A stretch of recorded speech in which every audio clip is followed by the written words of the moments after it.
जय हिंद। वर्तमान समय में लोकसभा का निर्वाचन हो रहा है, चुनाव होने जा रहा है। आज पहला चरण का चुनाव था, लगभग 102 सीटों पे चुनाव हुआ है।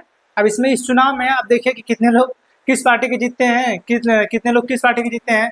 फिलहाल हमारे यहाँ 543 सीट है, लेकिन 543 सीट पे जो चुनाव हुआ है पहले चरण में 102 सीटों पे हुआ है। ठीक है, तो आज सकुशल जो है लोकसभा का पहला दिन का जो मतदान है वह सकुशल पूर्वक बीत गया है। अब देखना आगे है कि बाकी अन्य सीटों पर कैसे चुनाव होता है। इसी बीच एक बवाल पैदा हुआ है कि क्या इस लोकसभा चुनाव के बाद जो लोग 400 पार सीटें चिल्ला रहे हैं कि अब की बार 400 पार, और उन लोगों कह रहे हैं कि वर्तमान समय का जो संविधान है वो सही नहीं, हम उसमें परिवर्तन करना चाहते हैं, तो क्या वो 400 सीट पाकर हमारे देश का संविधान बदल सकते हैं?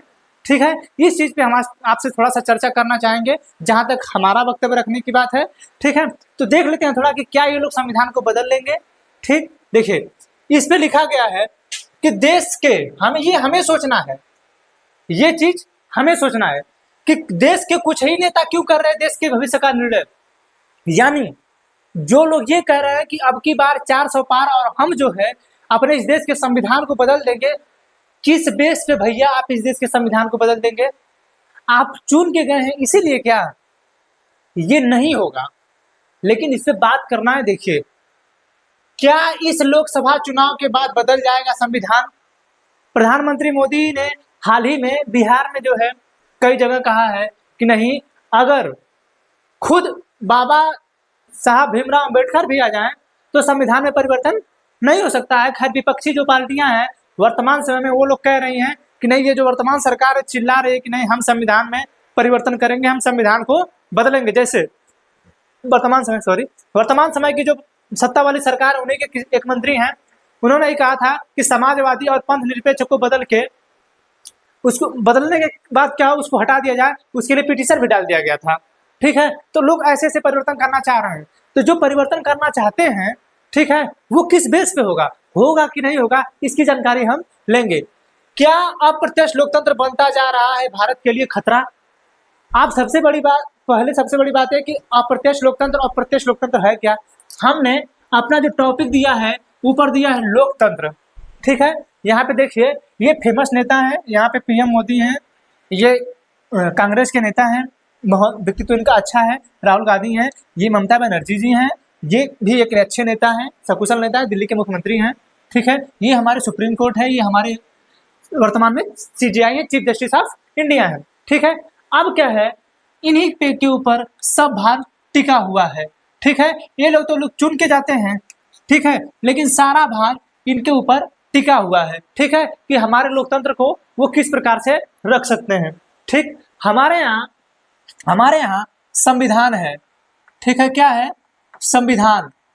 सम इस बराबर, विधान में कानून, सबके लिए बराबर कानून। ठीक है, हमारे देश के प्रत्येक नागरिक के लिए बराबर कानून बनाने का अधिकार है, जिसकी चर्चा किसमें है? इस संविधान में है। ठीक है, इसी संविधान में वर्तमान समय में हमारे यहाँ लोकतंत्र है, इसी संविधान में लोकतंत्र की चर्चा है। ठीक, लोकतंत्र होता है दो प्रकार का, एक होता है प्रत्यक्ष लोकतंत्र, दूसरा होता है अप्रत्यक्ष लोकतंत्र। ठीक है, एक होता है प्रत्यक्ष लोकतंत्र, दूसरा होता है अप्रत्यक्ष लोकतंत्र। प्रत्यक्ष लोकतंत्र में ये होता है कि जो जनता है, इसमें जो प्रत्यक्ष है, प्रत्यक्ष लोकतंत्र में वो होता है कि जो जनता सरकार को चुनती है वो तो सरकार को चुनेगी ही, लेकिन जब सरकार कोई भी बिल या विधेयक लाएगी तो वहां की जनता से पूछेगी। समझा रहा है चीज? जो लोकतंत्र वहां का, जैसे यूरोप वाले, जर्मनी वगैरह के, फ्रांस वगैरह के जो लोग हैं, वो लोग जो वैसे लोकतंत्र में हैं जहां पे सरकार तो है, लेकिन कोई भी बिल या विधेयक आता है तो वहां की जनता से पूछा जाता है, वहां की जनता से रूबरू हुआ जाता है। हमारे यहाँ के देश के नागरिकों से पूछा ही नहीं जाता है कि भैया हम भाई विधेयक ला रहे हैं, आपको कोई इस पे विवाद है क्या? यहाँ पे किसान बॉर्डर पे आके जमे रह जाते हैं, किसी को कोई फर्क नहीं पड़ता है। 750 किसान ने अपनी जान गंवा दी, किसी को कोई फर्क ही नहीं पड़ता है। किसी ने कह दिया कि वो खालिस्तानी थे, तो हमारे यहाँ के न्यूज एंकर बोल दिया कि नहीं वो पाकिस्तानी थे, आतंकवादी थे, उन्होंने ऐसा बोल दिया। ठीक है, तो जहां पे प्रत्यक्ष लोकतंत्र है, प्रत्यक्ष लोकतंत्र, वहां पर जो जनता है डायरेक्ट शासन करती है। ठीक, वहां का जो शासन है डायरेक्ट जनता द्वारा होता है। लेकिन अप्रत्यक्ष लोकतंत्र में हम जिस लोकसभा के सदस्यों को आज चुन रहे हैं, जिस लोकसभा के सदस्यों को चुन रहे हैं, जिन्हें आप सांसद कहते हैं, जो लोग हमारे संसद में जाके बैठेंगे, जिनको आप चुनते हैं, वो हमारे लिए जो नियम और कानून बनाते हैं वो अप्रत्यक्ष लोकतंत्र के अंतर्गत आता है। यहाँ पे तो डायरेक्ट जनता है, डायरेक्ट जनता से पूछा जाएगा, लेकिन यहाँ पे जिस नेता को आप चुन के भेज रहे हैं ना, वो छोटा सा हमारे लिए नियम बनाता है, लेकिन हमसे पूछता नहीं है। ठीक है, तो फिलहाल के लिए हम लोग इस लोकतंत्र में जो है काम कर रहे हैं, हम लोग इस लोकतंत्र में है। ठीक है, अब ये इस लोकतंत्र में जो सांसद लोग हैं, ठीक है, जो सांसद लोग हैं, इनके बैठने के लिए, जिन्हें हम चुन के भेज रहे हैं, इनके बैठने के लिए हमने एक संसद का निर्माण कराया है। ठीक है, एक संसद का निर्माण कराया है। ठीक, वर्तमान में एक नई संसद बनी 2023 में, ठीक, बन के तैयार हुई है, जिसका उद्घाटन मोदी ने किया था। वो संसद बनी है, इसमें फिलहाल में 543 लोग बैठ रहे हैं। ठीक, कितने लोग बैठ रहे हैं? 543 लोग। ठीक, अब इसमें क्या होता है कि बहुमत होती है। वर्तमान में लोकसभा का चुनाव हो रहा है, 543 सीटें हैं, ये चुनाव 2024 का है। ठीक, 543 सीटें हैं, बहुमत यानी 272, 50% प्लस 1, 50% प्लस 1, ये होता है आपका साधारण बहुमत। ठीक है, क्या होता है? साधारण बहुमत। जो साधारण बहुमत पाएगा वो अपनी सरकार बनाएगा। क्या करेगा? अपनी सरकार बनाएगा। ठीक है, जिसके पास 272 सीटें होंगी वो जो है सरकार बनाएगा। ठीक है, अब हो क्या रहा है कि लोग, हमने देखिए किया, बताया क्या है, हमने ये कहा है कि देश के कुछ ही नेता क्यों कर रहे हैं देश के भविष्य के निर्णय। दूसरा है क्या, इस लोकसभा चुनाव के बाद बदल जाएगा संविधान। ठीक, यही वाला हम अभी समझा रहे हैं। लोकसभा का चुनाव हो रहा है ना, हम लोग अप्रत्यक्ष लोकतंत्र में, क्योंकि हमने चुन के भेज रहे हैं उन लोगों को। ठीक, हो क्या रहा है कि सरकार बनाएंगे। ठीक, अब क्या है कि हमारे यहाँ जो ये संसद है, ये आती है हमारे संविधान के अंतर्गत। ठीक है, इसकी चर्चा हमारे संविधान में है। ठीक, हमारे संविधान में है। अब ये जो संसद है, इस संसद में बैठते हैं 543 लोग। ठीक, सरकार बना लिए। ठीक, अब क्या है कि इस संविधान में एक शक्ति दी गई है, संशोधन करने की शक्ति।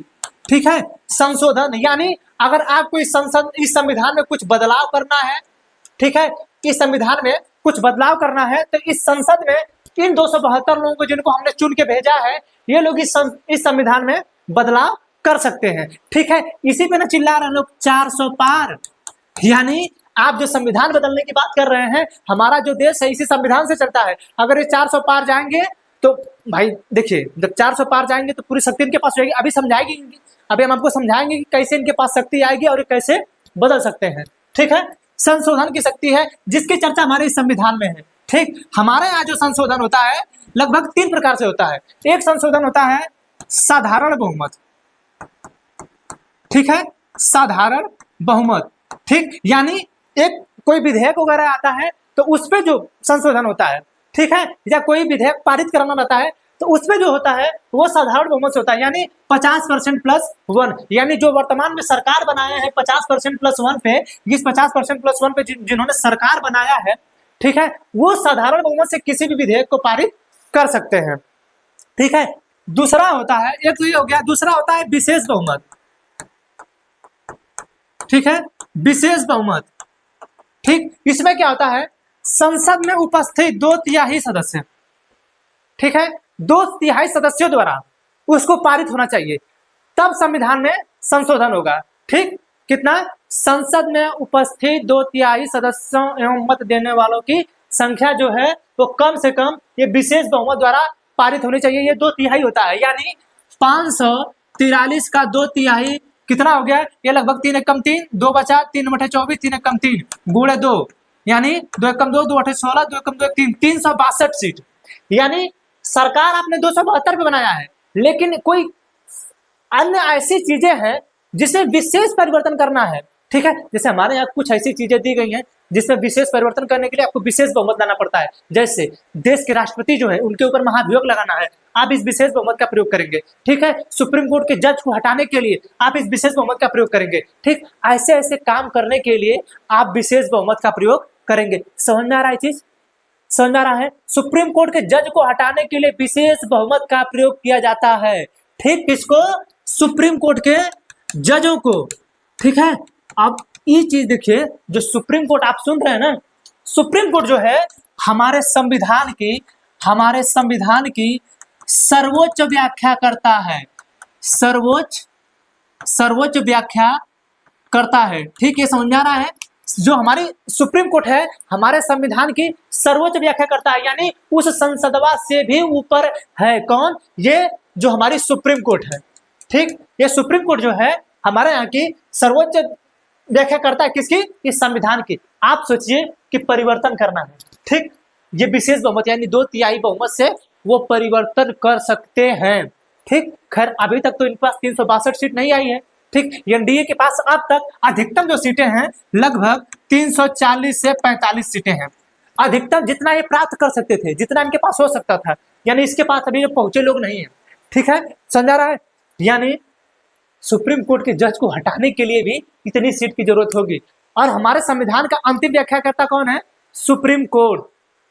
ये जिस सुप्रीम कोर्ट की हम बात कर रहे हैं, इस सुप्रीम कोर्ट की, ठीक है, ये जो सुप्रीम कोर्ट है हमारे देश के संविधान को बचाने में इसी का सबसे बड़ा हाथ है। ठीक, अगर ये परिवर्तन हो गया, 400 सीटें आ गई, तो इनको हटाने के लिए भी सिस्टम आ जाएगा। जैसे ये जो हमारा संविधान है, इस संविधान में कुछ बेसिक स्ट्रक्चर दिए गए हैं, ठीक है, जिसे हम लोग आधारभूत संरचना कहते हैं। ठीक है, अब आधारभूत संरचना का मतलब कि हमारे संविधान में ये चीज है, इस चीज में आप परिवर्तन नहीं कर सकते हैं। ठीक है, समझ में आ रहा है? और आधारभूत संरचना क्या क्या होगी इसको कौन बताएगा? हमारी सुप्रीम कोर्ट। ठीक है, तो कुछ ऐसी चीजें हैं जिसमें परिवर्तन करने के लिए सुप्रीम कोर्ट, अगर आप परिवर्तन कर रहे हैं तो आप परिवर्तन नहीं कर पाएंगे, उस पर सुप्रीम कोर्ट क्या करेगी? रोक लगा देगी। ठीक है, सुप्रीम कोर्ट क्या करेगी? रोक लगा देगी। यानी ये आधारभूत संरचना है। अब सोचिए, सुप्रीम कोर्ट के जज तो अभी वर्तमान सरकार के हाथ में नहीं आ रहे हैं, लेकिन हमें विशेष बहुमत चाहिए। कितना? 362, 361 ना। आप सोचिए कि जिस दिन लोग 400 पार हो जाएंगे, आपको क्या लग रहा है? यानी इस देश की जो सर्वोच्च व्याख्याकर्ता संविधान की है, जिससे आपका देश भारत चलता है, क्या वो परिवर्तित नहीं हो जाएगा? वो परिवर्तित हो जाएगा कि नहीं? यानी हमारे देश को बचाने के लिए किसकी जरूरत है? सुप्रीम कोर्ट की। और सुप्रीम कोर्ट को सुरक्षित रखने का कर्तव्य किसका है? सरकार का होता है। ठीक है, हम लोगों का है। ठीक, लेकिन सरकार जब ये नहीं करेगी, अगर ऐसा नहीं, देखिए जो सुप्रीम कोर्ट है ना, ये सरकार से बिल्कुल अलग है। ठीक है, इसका सरकार से कोई रिलेशन नहीं बैठता है। ठीक है, सरकार वर्तमान में आप देख रहे हैं कितने तगड़े तगड़े फैसले सुना रही है। DY चंद्रचूड़, धनंजय जसवंत चंद्रचूड़, जो सरकार के कितने विपक्ष में अभी इलेक्ट्रोल बॉन्ड पे फैसला सुना है ना, सरकार एकदम कूड़ के रह गई है, एकदम कूड़ के। ठीक है, समझ आ रहा है? यानी अगर 400 पार गया तो ये लोग परिवर्तन कर सकते हैं, ऐसा हो सकता है। क्यों? क्योंकि सुप्रीम कोर्ट के जो जजों की नियुक्ति होती है वो होती है कॉलेजियम से। ठीक है, सुप्रीम कोर्ट में जजों की जो नियुक्ति होती है वो होती है कॉलेजियम से। ठीक है, लेकिन होता क्या है कि जो सुप्रीम कोर्ट के जो जज हैं, इनकी जो नियुक्ति हो रही है, इसमें ये लोग करना चाहते हैं परिवर्तन। खैर 2014-15 में इन लोगों ने NJSC लाया था, नेशनल जुडिशियल अपॉइंटमेंट कमिटी। ठीक है, राष्ट्रीय नियुक्ति न्यायिक आयोग। ठीक है, ये इन्होंने 2014-15 में लाया था। ये इन लोगों ने उसमें परिवर्तन कर दिया था कि सुप्रीम कोर्ट के जजों की जो नियुक्ति है कौन करेगा? PM, कानून मंत्री, 2 अन्य सदस्य, उसमें मुख्य न्यायाधीश भी रहेंगे, टोटल 6 सदस्य रहेंगे। ठीक है, आप बताइए, इसमें यह कहना था कि अगर इन दोनों में से कोई एक कह देगा कि नहीं होगी नियुक्ति, तो नियुक्ति नहीं होगी। किसकी? मुख्य न्यायाधीश की। यानी कहीं ना कहीं सुप्रीम कोर्ट को मर्ज करना चाहते थे। ठीक है, किसमें? अपने में। जो सुप्रीम कोर्ट सरकार से बिल्कुल अलग है, ये लोग NJSC ला के अपने में मर्ज करना चाहते थे। उसीलिए ये लोग चिल्ला रहे हैं कि हम लोग 400 पार आए। उसीलिए ये लोग चिल्ला रहे हैं कि हम लोग 400 पार आए। जब हम 400 पार आ जाएंगे तो सुप्रीम कोर्ट की भी पावर नहीं रहेगी कि हमको परिवर्तन करने से रोक सकती है।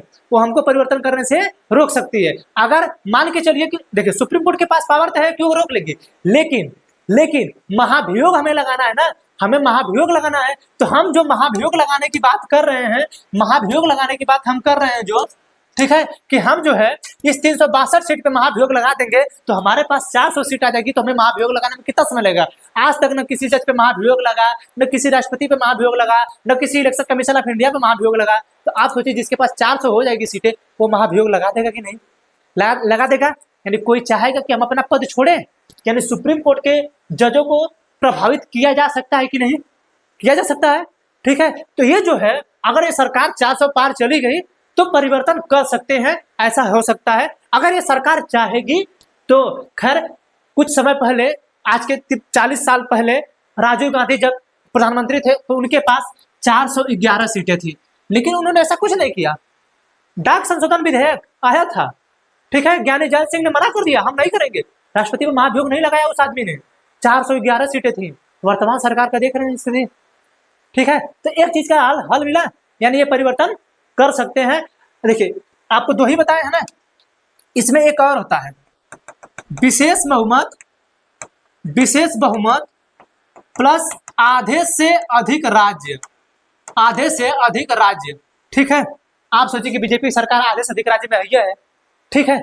अब कॉलेजियम सिस्टम से नियुक्ति होती है, हाई कोर्ट की जजों की भी नियुक्ति होती है और सुप्रीम कोर्ट के जजों की नियुक्ति होती है। तो 400 जिसके पास लोकसभा में आ जाएगा और आधे से अधिक राज्यों में है भी, तो परिवर्तन करने में कितना समय लगेगा? नहीं लगेगा। ठीक है, तो संसद में, संविधान में हमारे परिवर्तन हो जाएगा और हमारी सुप्रीम कोर्ट भी नहीं रोक पाएगी। क्यों? इसलिए नहीं रोक पाएगी कि जो हमारे जज होंगे उनको खरीदा जा सकता है। आपको पहले जो है ये जो क्वेश्चन है, आपको इसका जवाब मिल गया। ठीक है, इसका जवाब मिल गया कि चाहेंगे तो लोग कर सकते हैं। ठीक है भाई, देखिए इनके पास शक्ति है, ऐसा हो सकता है। बिल्कुल हम ऐसा भी नहीं करेंगे लोग कर ही देंगे, ऐसा हो सकता है। ठीक है, दूसरा है देश के कुछ ही नेता क्यों कर रहे हैं देश के भविष्य का निर्णय? सही बात कर रहे हैं। आप बताइए कि हमारे देश के कुछ ही नेता क्यों कर रहे हैं ऐसा काम? आप बताइए कुछ ही नेता क्यों कर रहे हैं? आप सोचिए कि ये जो लोग हैं आपको दिख रहे हैं, ये लोग हमें बताएंगे कि हमें स्वास्थ्य कैसा मिलना चाहिए, हमें स्वास्थ्य कैसा, ये हमें बताएंगे। एक मिनट रुकिए। ठीक है, तो क्या ये लोग, क्या कुछ ही नेता जो है, जो 3 से 4 हजार परिवार है, आप परिवारवाद सुन ही रहे हैं, लोकसभा चुनाव जो चल रहा है इसमें परिवारवाद खूब चल रहा है। ठीक है, तो आप बताइए कि या जो ये परिवार वर्तमान में है, क्या यही लोग डिसाइड करेंगे कि हमारे देश के लोगों को क्या मिलना चाहिए? हाँ, प्रत्यक्ष लोकतंत्र में वहां की जनता बता रही कि हमें क्या चाहिए, और अप्रत्यक्ष लोकतंत्र में हमें इस तरीके की बात हो रहे हैं। हाँ, हमारे जनता 80 करोड़ जनता को राशन दिया जा रहा है। ये हमारे देश के भविष्य को गर्त में डाला जा रहा है कि हम लोग 80 करोड़ लोग जो है भोजन ले रहे हैं। हमने ये लोकतंत्र नहीं देखा था। हमने जब 1947 में आज़ादी दी थी तो हमने ये नहीं देखा था कि हम 80 करोड़ लोगों को रोजगार भोजन देंगे। हमने ये सोचा था कि हम अपने यहाँ के लोगों को रोजगार देंगे, उन लोगों को ऐसी स्थिति पैदा करेंगे कि वो लोग अपना कमाएं और खाएं। हमने ऐसा नहीं भविष्य देखा था कि 80 करोड़ लोगों को हमको भोजन देना पड़ेगा। ठीक है, आप ही बताइए कि क्यों, यही लोग क्यों बताएंगे, यही हमारे देश के भविष्य का निर्णय यही क्यों करेंगे? आप ही बता दीजिए, हमारे देश की जनता क्यों नहीं करेगी? इसीलिए ना कि हमारे यहाँ नियम है, हमारे लिए यहाँ नियम है कि ये लोग संसद में जाके बैठेंगे और अपने लिए ये लोग बड़े बड़े बंगले बनवाएंगे। ठीक है, ये लोग बड़े बड़े बंगले में रहेंगे, ये लोग गाड़ियों के काफिले से चलेंगे, तो हम लोग को रास्ते में रोक दिया जाएगा। इसीलिए ना नहीं होगा, ये परिवर्तन करना होगा इन लोगों को। हमारे देश के, हम अपने लोकतंत्र में सुधार चाहते हैं। हम अपनी जनता से अपील करना चाहते हैं कि इसके लिए आप लोग शिक्षित होइए, आप लोग अपने अंदर एक डेवलपमेंट करिए, कुछ ऐसी चीजें लाइए जिससे आप सरकार से लड़े। जो वर्तमान में नेता हैं ये चाहते हैं हमारे देश को खोखला करना चाहते हैं। इस चीज को मानिए, इस चीज को समझिए। आप लोग क्यों नहीं समझ रहे हैं? ये बताइए कि यही लोग क्यों निर्णय करेंगे? हमारे पास ये अधिकार क्यों नहीं है? हमारे देश के किसान जो है उनको ये अधिकार क्यों नहीं है कि हमारी MSP इतनी लागू हो? क्यों नहीं उनके पास अधिकार है? वो क्यों 750 किसान हमारे सिंघू बॉर्डर पे, दिल्ली बॉर्डर पे मारे गए? क्या आधार था? क्या उनको जीने का अधिकार नहीं था? क्या वो लोकतंत्र में नहीं थे? वो लोग थे कि नहीं थे? क्या उनके अधिकार नहीं था कि हम सरकार से बात करें कि हमें MSP चाहिए? था अधिकार, लेकिन हम क्यों नहीं पूछ रहे हैं? क्यों हम 543 लोगों पे अटके हुए हैं? ये कैसे, ये 543 जो लोग हैं, हमारे देश के भविष्य का निर्णय 543 लोग कैसे करेंगे बिना हमसे पूछे? हमने इनको चुन के भेजा, इसका मतलब ये नहीं है कि हमारे लिए कुछ भी नियम बनाएंगे। ठीक है, ये हमसे बिना पूछे नियम नहीं बनाएंगे। इनको हमारे यहाँ का लोकतंत्र यूरोप जैसा बनाना होगा। हमसे ये पूछेंगे, बिना हमसे पूछे कुछ नहीं करेंगे। ठीक है, ऐसा लोकतंत्र हमें बनाना होगा जिसके लिए हमें परिश्रम करना होगा। ये लोग हमारे देश को नहीं तो खोखला कर देंगे। कोई अपने पार्टी के लिए कर रहा है, तो कोई अपने परिवार के लिए कर रहा है, तो कोई किसी के लिए कर रहा है। आपके लिए कोई कुछ नहीं कर रहा है, मर जाएंगे, कोई पूछने ना आएगा। जागृत हो जाइए, इन नेताओं से लड़ने की भी ताकत बना लीजिए, नहीं तो हमको और आपको बेच के चले जाएंगे, हम लोग कुछ नहीं कर पाएंगे। इन लोगों को चलने के लिए हजार हजार करोड़ का हेलीकॉप्टर मिल रहा है, और हमारे देश की जनता कोरोना काल में पैदल चल रही थी। इतना हमारे देश के पास पैसा कम हो गया था।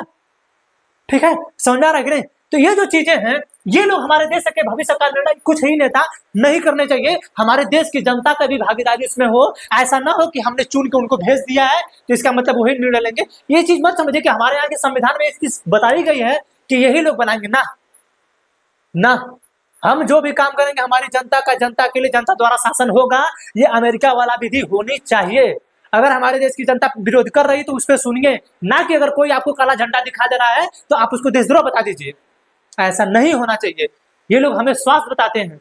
अरे सोचिए ना कि ये लोग ऐसी परिस्थिति पैदा कर दिया ना कि इंसान जो है, इंसान एक ऐसे दर्द में हो जाता है कि एक समय ऐसा आता है कि इंसान इस दर्द में हो जाता है, ऐसे दर्द में हो जाता है कि वो खुदकुशी सोच के भी नहीं कर पाता है। इंसान के पास इतना दर्द होता है कि वो खुदकुशी करना सोचता है लेकिन नहीं सोच पाता है। वो इतना ही सोचता है कि खुदकुशी तो नहीं, सॉरी, जब इंसान को खुदकुशी की बात आती है, ये लोग इतना दर्द दे देते हैं ना कि इंसान खुदकुशी करना सोचता है लेकिन वो कर नहीं पाता है। वो सिर्फ इतना ही सोचता है कि खुदकुशी तो हम नहीं कर पाएंगे, लेकिन काश कोई हादसा हो जाता। ठीक है, ये लोग इतने नीचे गिरा देते हैं हम लोगों को। ठीक है, समझा रहा है कि नहीं? तो ऐसा हमारे देश में नहीं होना चाहिए। कुछ ही नेता हमारे देश के भविष्य का निर्णय न करें, इसमें सुप्रीम कोर्ट भी हो और ये लोग भी हो। ठीक है, समझा रहा है? क्या अप्रत्यक्ष लोकतंत्र बनता जा रहा है भारत के लिए खतरा? अप्रत्यक्ष लोकतंत्र का मतलब यह है कि जो हम इन लोगों को चुन के भेज रहे हैं, ये लोग अपने मनमाना नियम बना रहे हैं, कुछ भी बना रहे हैं। ठीक है, अभी हमने अप्रत्यक्ष लोकतंत्र बताया ना, यहाँ पे आपको बताया ना अप्रत्यक्ष लोकतंत्र। तो क्यों यही लोग हमारे देश के लिए नियम बनाएंगे भैया? हमको नहीं समझ आ रहा है। हमारे जनता से क्यों नहीं पूछेंगे? ठीक है, तो यही जो है, ये लोग अपने मन का जो करते जा रहे हैं, इसी की वजह से हमने लिखा है क्या अप्रत्यक्ष लोकतंत्र हमारे भारत के लिए खतरा बनता जा रहा है? तो हाँ, बात सही है कि अप्रत्यक्ष लोकतंत्र हमारे देश के लिए खतरा बनता जा रहा है। इसलिए क्योंकि हमसे नहीं पूछा जा रहा है, अपने मनमानी जो है, जो हो रहा है, इन लोगों को करते बन रहा है, ये लोग करते जा रहे हैं। ठीक है, समझा रहा है कि नहीं? ये हम लोगों से क्यों नहीं पूछ रहे हैं कि आपको क्या करना है? ठीक है, तो हमें आशा है कि आपको इतना समझ में आया होगा। हमारे देश के संविधान में अगर परिवर्तन करना होगा तो ये लोग परिवर्तन कर सकते हैं। ठीक है, इनके पास अधिकार होता है, इसीलिए लोग चिल्ला रहे हैं कि हमारे पास इतनी सीटें होनी चाहिए, हमारे पास इतनी सीटें होनी चाहिए। ठीक है, समझ आया कि नहीं ये चीज? ठीक, हमें आशा है कि समझ में आया होगा। देखिए, हम ना किसी पार्टी से हैं, ना किसी सरकार से, हमसे कोई मतलब नहीं है। हम आपको बता रहे हैं कि आप देखिए, इसे समझिए, आप लोग बुझिए इस चीज को हो क्या रहा है। ठीक है, जो लोग 400 पार चिल्ला रहे हो, करना क्या चाहते हैं? ठीक, समझ रहा है कि नहीं? इतना हमें आशा है कि आपको इतना समझ में आया होगा। मिलेंगे किसी अगले क्लास में किसी अन्य टॉपिक के साथ, तब तक के लिए जय हिंद।